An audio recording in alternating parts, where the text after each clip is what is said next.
Tunaendelea kumshukuru Mwenyezi Mungu kwa sababu sijapoteza familia wala sijapoteza mke wala sijapoteza jirani. Sifa na utukufu tunaendelea kumrudishia Mwenyezi Mungu. Janga kidogo la chemba kubwa kutitia, na muda huo kulikuwa na wakazi wako ndani. Kwenye nyumba hii kuna kaya 5. Mtazamaji, mimi ni Alphonse Kusaga, mwandishi wa Wananchi. Leo ni tarehe 8 ya mwezi wa 3 mwaka 2026. Hapa ni katika mtaa wa Melamari uliopo kata Sakina jijini Arusha. Asubuhi ya leo limejitokeza tukio hapa la chemba ya choo kudidimia, ambapo nyumba hii wanaishi wapangaji. Kikubwa zaidi, zimamoto na uokozi wamekuja katika nyumba hii kwa sababu kulikuwa hakuna uwezekano wa kutoka, kwa sababu mbele ya vyumba hivyo chemba hiyo ilikuwa imetitia, kwa hiyo hakuna sehemu ya kupita. Tumezungumza na mmoja mpangaji akieleza kwamba familia yake imeokolewa na askari wa zimamoto na uokozi, lakini vile vile tumezungumza na mwenyekiti wa mtaa huu akieleza na kutoa ushauri kwamba ni vema wenye mpango wa kujenga nyumba wachukue tahadhari pindi wanapojenga chemba hizi za choo, wazijenge kwa uimara na wasizijenge karibia na makazi ya watu, jambo ambalo linaweza likahatarisha usalama na uhai kama hivi ambavyo imekuwa leo.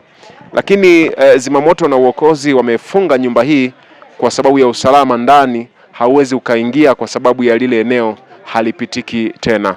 Lakini vile vile wale ambao wameokolewa, ndani kuna nguo za watoto wa shule, lakini vile vile huduma nyingine ziko ndani. Kwa hiyo majirani wao wanaoishi katika eneo hili wameamua tu kuwasaidia, ingalau katika kipindi hiki wako kwenye shida hii, waweze kusaidika baadaye wakiwa wanatafuta sehemu nyingine za kuishi, waweze kuhamia huko. Majina naitwa Agustino Philip. Nilivyoamka asubuhi nilikuta niko hizi kuta kulikuwa kuna michirizi tu. Ndio tukao tukipita pale inatitia inashuka chini. Inavyoendelea wakawa wanapiga simu na mwenyekiti akaitwa. Mwenyekiti alivyoitwa ndio tukao tunasaidiana.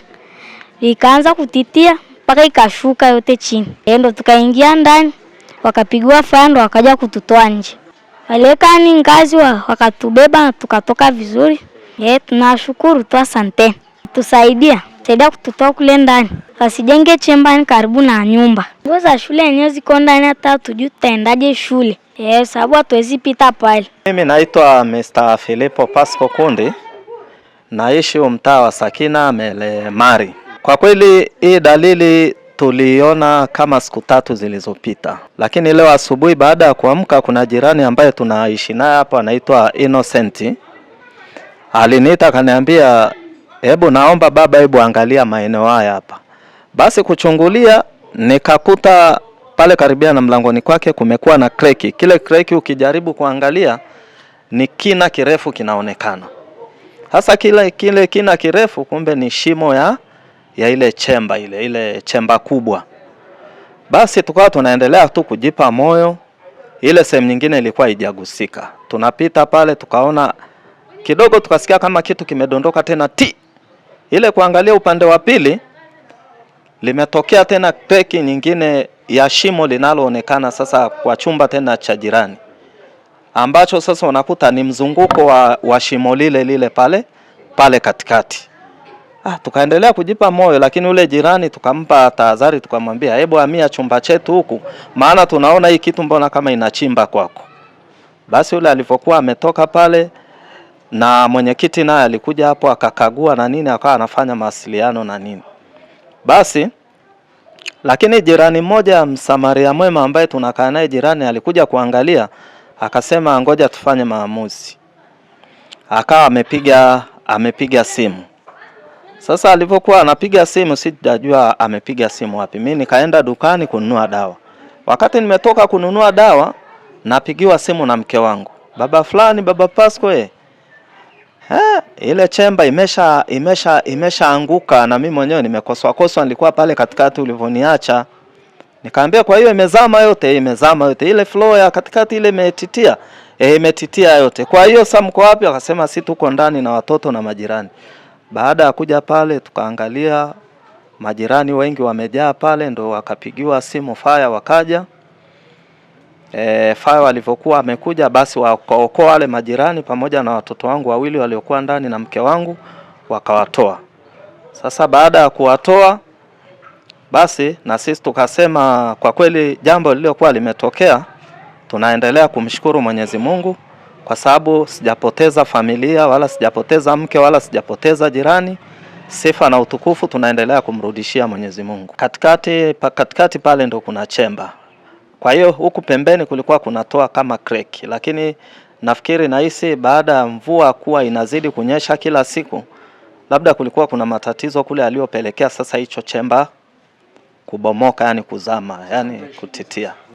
Mpaka sasa hivi hatujajua tutaishi vipi.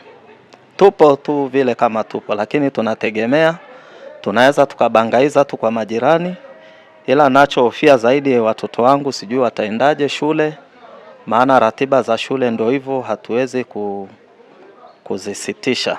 Kwa kule ndani kwa kweli kupitia ile chemba ilivyokuwa imenani pale, yani kama ni kuingia labda tuweke ngazi kama walivyokuwa wameweka fire, ndio tunaweza kupita kwa usalama. Lakini ukisema utumie janja labda uweke mbao au hivi vingazi vya ajabu, unaweza tena kujikuta umeingia kwenye matatizo makubwa. Yani kulingana na ile ambalo nimeliona mimi, nilikuwa nawasihi sana na wanawashauri sana wenye nyumba wawe makini sana na wawe na utu na ubinadamu wa kuona kwamba wale wanaowapangishia pia ni binadamu kama wao.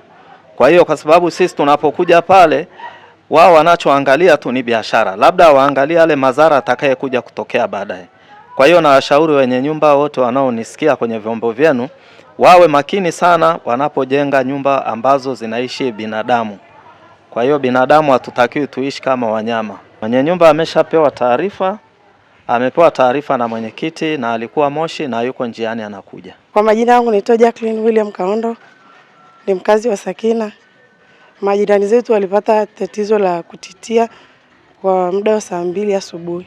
Chemba imetitia chini. Baada ya hapo tukaendelea na uokoaji wa kuokoa, baadaye wamesha kaa sawa. Zimamoto ndo wakaja wakafanya namna kuokoa watu, wametoka wako salama.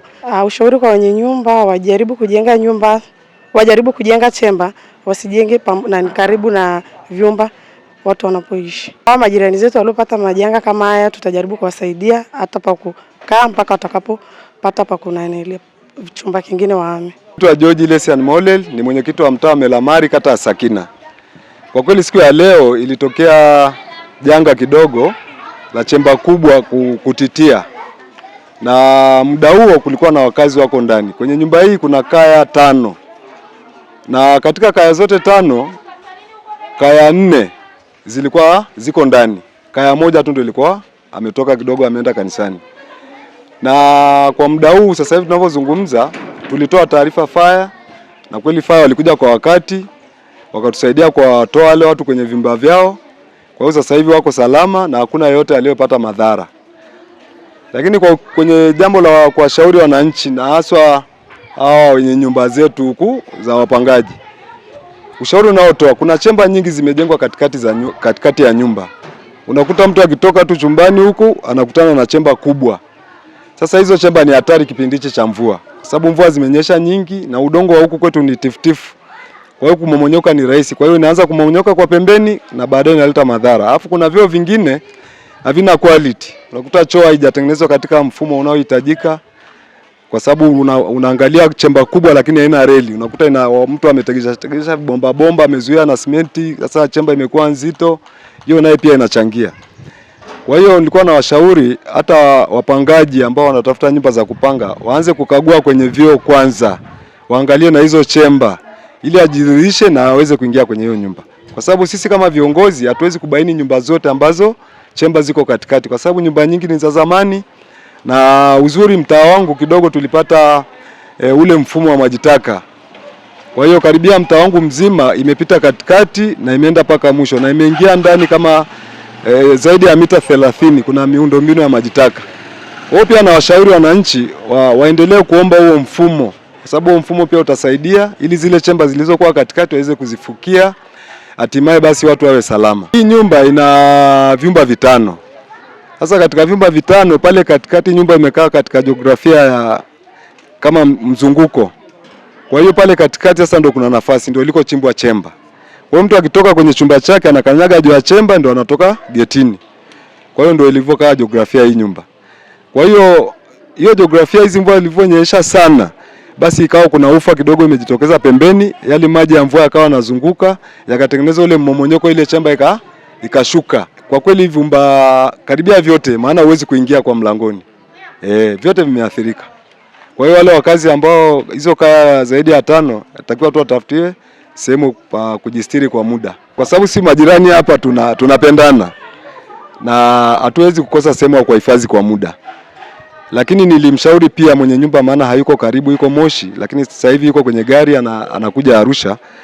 Hakikisha kwamba hii chemba inafunikwa, inawekwa kifusi, kinawekwa vizuri kwa sababu tayari ameshaunganisha maji taka. Kwa hiyo hakuna sababu tena kuwa na hizo chemba.